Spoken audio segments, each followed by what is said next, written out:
Welcome to the American Roundtable. I'm Al Spry. And I'm Bill Strickland. We have another fantastic show for you. And then we're going to be talking with Greg Hartley. But first, he wrote a book called The Art of Body Talk. First, though, we're going to talk about Manchester. Another attack by Islamic extremism claimed by ISIS. We're going to be giving you our take. We're going to be giving you the take of one Morrissey, who was a rather liberal singer with the group called the Smiths. He's not happy about the current PC culture and immigration running wild, which is an interesting point of view coming from somebody not on the conservative right. We will also be talking about the body talk, like I said. How can you tell if somebody is lying? How can you tell if they're not really interested in you? How can you tell if they are? A lot of it is done by what they call nonverbal communication. So let's do a test right now. Sure. You look exceptionally smart today. Well, Why is that? You do too, Bill. We'll be right back on American Roundtable.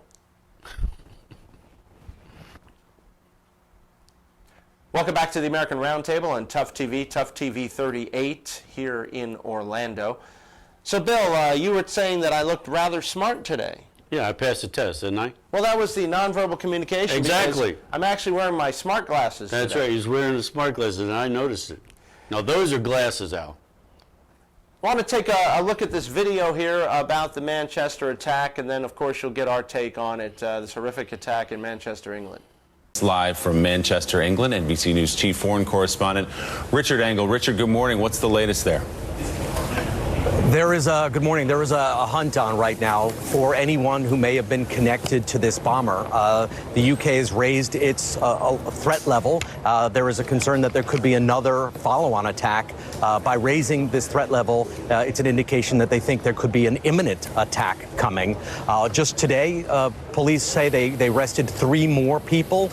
They arrested them in the same neighborhood where the bomber lived. Yesterday, they arrested his 23-year-old brother. And I'm told by a U.S. intelligence source briefed on the matter that he had a 3rd brother whose whereabouts are unknown. This bomber, the more we learn about him, does not appear to have been just an angry person who was sitting in his home mixing chemicals, that he traveled abroad numerous times to Libya in the last 12 months. The French Interior Minister today said that he traveled to Syria as well, or was believed to have traveled to Syria, and that he had, quote, proven ties to ISIS. I am also told that he had connections to Al-Qaeda as well.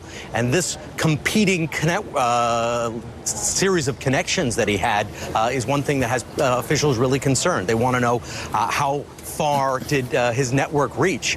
Who exactly was he connected with? Particularly, there's a lot of focus on the bomb itself. It was big, it was sophisticated, and he may have had help making it, I'm told by a U.S. intelligence official. All right, NBC's Richard Engel. Richard, thanks so much. Well, we took a look at that video. What are your thoughts, Bill? Well, we seem to know who people are that have the potential of doing something. Just seems like we're letting things happen, or we're not able to identify them to the utmost degree to stop them before they do something. Now, I'm sure we're stopping them, other people, but these events are happening more and more. A little later in the show, I'll have some final thoughts on this, but they have identified the man who blew up folks with this horrible bomb with nails in it at an Ariana Grande concert as 22-year-old Salman Abedi, A-B-E-D-I. He has been identified. He's known to British authorities. 22 people dead thus far in this recent event, over 100 injured, and nails everywhere. You can only imagine. Well, the thing about it is, if they want to make impact by killing people, that it certainly is not a good idea to be killing people's kids. More on this and other stuff on the American Roundtable. Welcome back to the American Roundtable on Tough TV and Tough TV 38. My friends, I am Al Spry. And I'm Bill Strickland. Well, we are happy to have Greg Hartley here. He wrote a book with Marianne Cairns called The Art of Body Talk. Very interesting subject matter, how you can actually tell communication, non-verbal type communication. Greg Hartley, welcome to American Roundtable. Thanks for having me, guys. Pleasure. Well, it's great to have you on. Why this book and why now? Yeah, this is a rewrite of some earlier material that I released under another title. This is about a 65% rewrite, focused on making it more usable for people. This is book number 8 with Marianne. We've worked in the body language and behavior business. I met Marianne. She was a writer, and I was a body language expert, and we were a marriage made in heaven. Ah, that's awesome. So you guys are married. No, we aren't married. We make the joke all the time. We make the joke all the time that we're kind of like an old married couple. All we do is we can finish each other's sentences, and we argue occasionally. But we have lots of kids together. These 8 books have been one of our children. It sounds like it would be kind of a bigamy kind of thing in a way, you know. It's almost. Yeah, it's been kind of a fun run for us. We met. We joke about it. If you pull our earlier books and now look at us. We've been together on projects for about 12 years, so you can see an evolution not only in our writing style and our personalities, but also in our looks at our age. So Well, how old are you guys? Marianne would choke me if I told you if I. So Marianne is young, and I'm 55. Well, that's great. We like to kind of hit topics like this when we're not doing other stuff, and we find it interesting. We had Lena Cisco on a couple times talking about her book about lying, You're Lying, which is a great book. So it kind of almost goes along with that, doesn't it, in a way? Yeah, so Lena and I know each other from years ago. We both worked as instructors for the same company, and so I know Lena very well. As a matter of fact, I may have been there when she first started. Oh, how fun. I'm gonna shoot her a hello from you on the Facebook there. So. Yeah, Lena's very sharp and wonderful lady. Yeah, so these do go hand in hand. Lena has a tremendous amount of experience in the interrogation world. I date Lena. I predate Lena a little, but we're in the same business. We spent time doing the same things. We both interrogated prisoners of war. Mine with an Arabic focus and with focusing in the Middle East earlier than hers, and hers more in the war on terror. So yeah, we have complementary skills. So what do you think with this terrorism stuff going on? Could your book or your techniques could have identified some of these people that are actually doing these bombings and things? Well, yeah, and that is happening, Bill. Today, more body language, more of that kind of behavioral profiling, looking for behavior patterns is how they're finding people.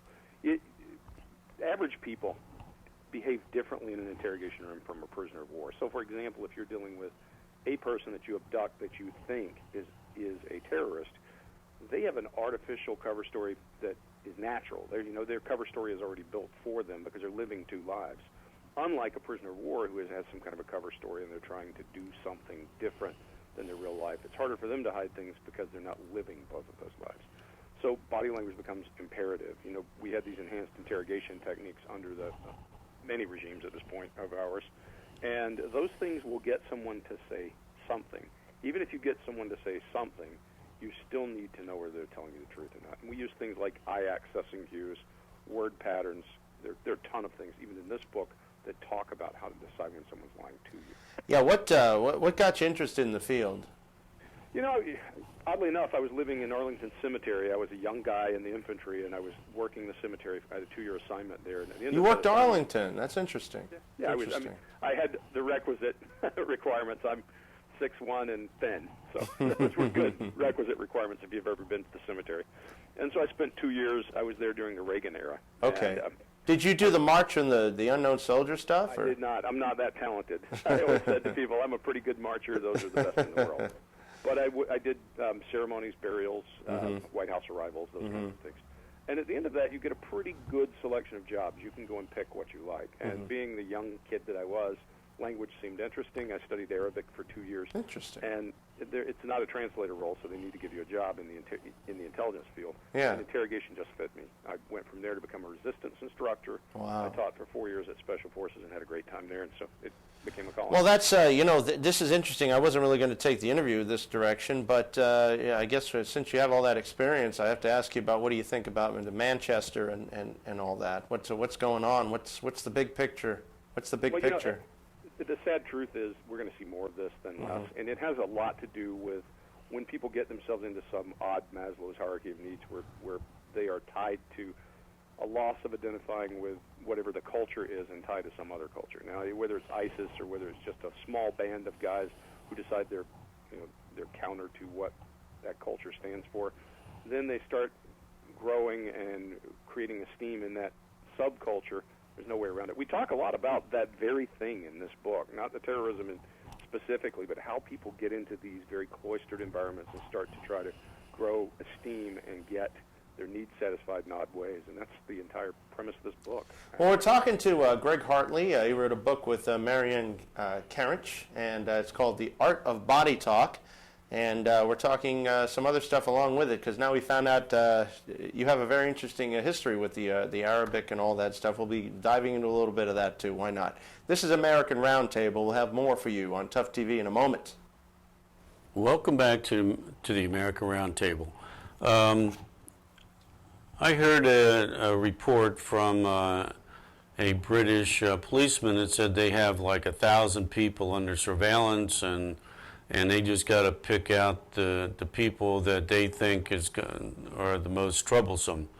Would you be able to kind of like review from either cameras or whatever these people? Would one person be more telling that he's a possible terrorist to actually enact out his what ISIS is telling him? I mean, do you see the differences between the people on the list?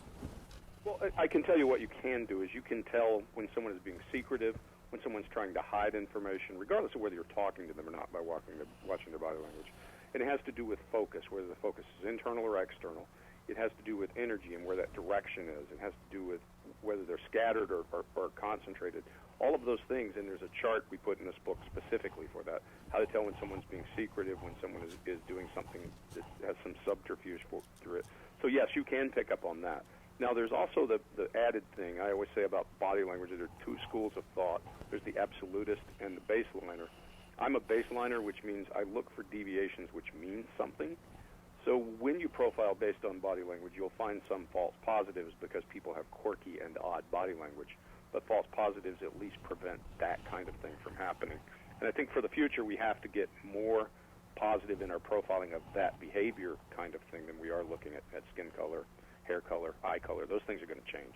Yeah, we're trying to go maybe a little too easy with too broad with the profiling, where we can be more specific, therefore more targeted. But you know, when you studied Arabic, where were you in the world? Were you allowed to say, or were they? Well, where I studied Arabic was Monterey, California. Okay. And then where'd you go? Where were you deployed at? You were deployed out in the Middle East, I'm guessing? Yeah, down the Arabian Peninsula. Oh, wow. I was in the first Gulf War to the liberate Kuwait War. Mm-hmm. And I worked with the Kuwaiti Army, oddly enough. There were 9 of us and 400 of those guys wandering up into Kuwait City and wow. back from the guys. So, yeah, lots of... The interesting piece is people would tell me, do you hate Arabs because you studied to interrogate Arabs? No, in fact, I was liberating people who were captured and working right alongside Arabs. Mm-hmm. I hate bad guys. There's a difference. Bad guys, right. There's a difference. You know, there's nice Arab, nice Muslim people. Then there's the bad, like there's nice white people and dastardly of those. So They're bad guys in every place you go. You know, and it's true. I like something in your book. I like this thing that you talked about, the smile, the fake smile versus the real smile, where you use the ocular muscles. Tell me about that. That was quite an interesting thing, because sometimes I look at people smiling, and they might look like a smile, but it almost looks like a grimace, and above the nose, their eyes are kind of dead looking. Yep.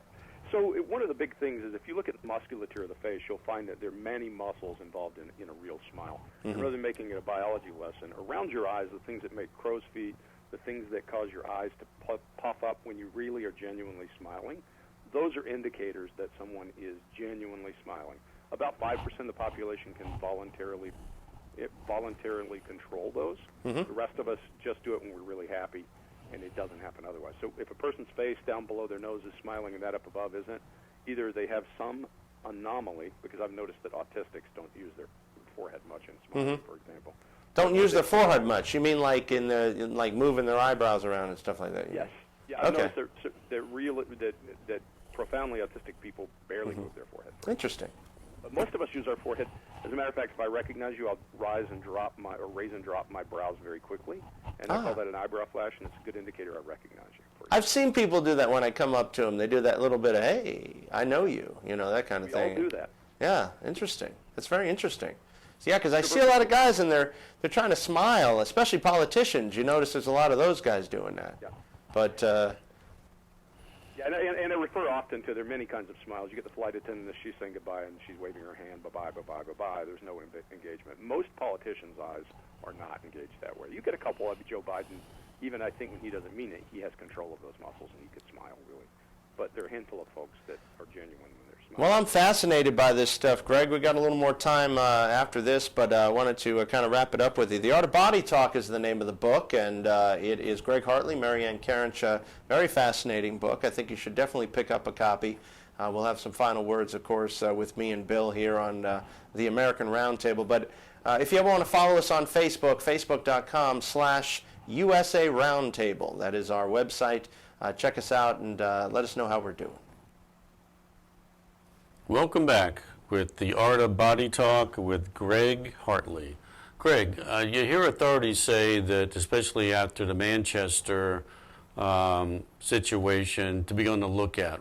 What is your recommendation? What should people be looking for in body language? Well, it's interesting that we are designed to read body language, and if you don't believe that, let someone roll their eyes at you and you'll see that you can read body language. You understand it. We've turned it off. So just open your eyes and look for anything that looks abnormal. If you make a mistake, it doesn't cost any lives. That's the real key, is pay attention to what looks abnormal, in meaning in cadence of movement, in how much they're looking around, and where they're breaking contact with other people, and how isolated and out of place they look. If we had done that, we probably would have caught the Boston Marathon bombers, because they're walking around with 2 pressure cookers. Come on. That has to be odd. So look for oddities in body language when someone's carrying something they shouldn't. And be nosy and pay attention. That really is what it boils down to. That's interesting about look at what they're carrying.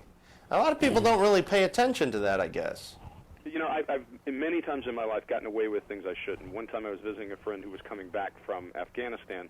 His mother had a dog with her, and she was staying in a hotel, and she didn't tell them. And I just took the dog and walked right past the front desk and made eye contact and talked to the woman with a dog in my hand. She let me walk right past her, even though no dogs were allowed. Interesting.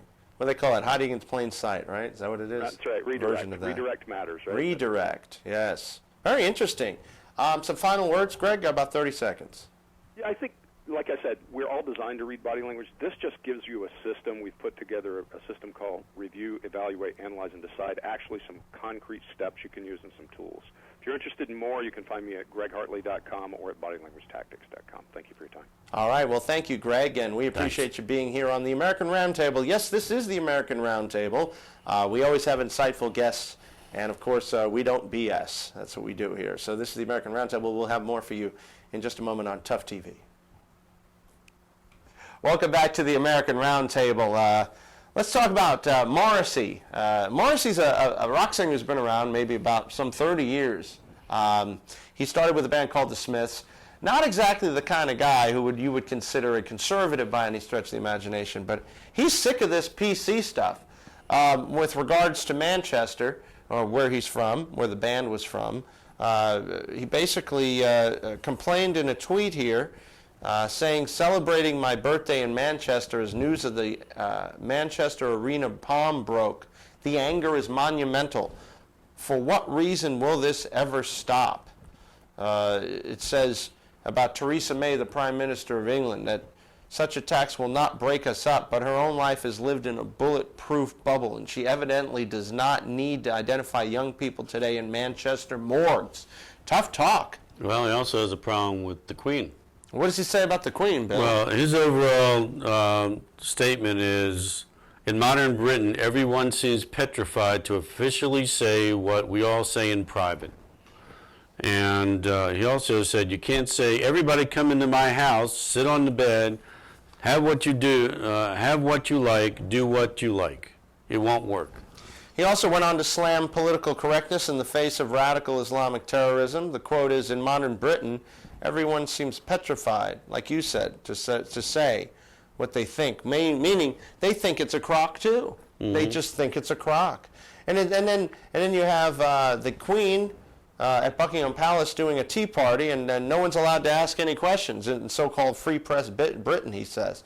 Manchester Mayor Andy Burnham says the attack is the work of an extremist. And then Morrissey says, an extremist what? An extremist rabbit? You know, they won't even use the term extremist Muslim. And then you have guys like the Arab mayor of England, whose name is Sadiq Khan, says London is united with Manchester.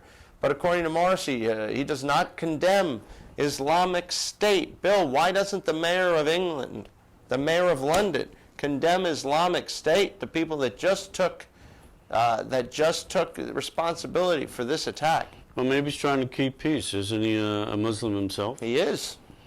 So, I mean, maybe that has something to do with it. Wouldn't it be stronger, though, if a Muslim came out against Islamic State instead of being Sure. silent on it? Sure. Unless he has some affinity for Islamic State. And the date that this happened, a year or two before, on the same day, was when that British soldier was killed with a machete. Yeah, I remember this. Absolutely. So, this So is like these- an anniversary. These guys are not going to stop. That's why we must be vigilant, is the word, vigilant. This is American Roundtable. Remember to watch us on Tough TV, Tough TV 38. I'm Al Spry. And I'm Bill Strickler. Remember to keep it real. And keep it tough.